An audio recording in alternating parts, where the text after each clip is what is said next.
This lesson I'm going to give you a review of the box command for making three-dimensional rectangular prisms.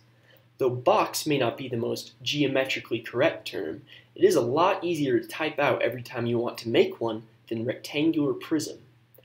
This command can take 3 or 6 parameters to make rectangular prisms, but we are just going to review the 3-parameter usage.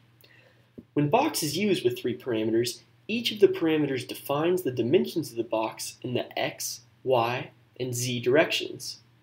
This gives it a lot of flexibility with the sorts of objects it can create. We can use it to make any sort of 3-dimensional rectangular prism with shapes like bricks, planks, or posts. So for our first example, let's make a brick-like object. We'll name our object myBox, and we will give it a x-axis length of 3 units, a y-axis length of 2 units, and then a height along the z-axis of 1 unit. Then we're just going to color our brick red, because that is, after all, the color of bricks. Then we'll display it using the show command and run our program. Turn the grid on. Here is our brick. Notice that it has the same default position as objects made using the cube command.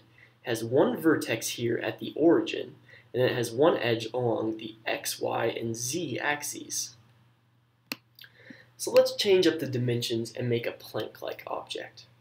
Our plank is going to be 10 units long on the x-axis, 1 unit long on the y-axis, and then just 0.5 units tall along the z-axis. And we'll just leave it red. Maybe it's a redwood plank.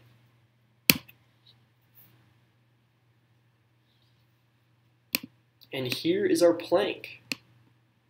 The box command is a very simple and very powerful tool to use with 3 parameters.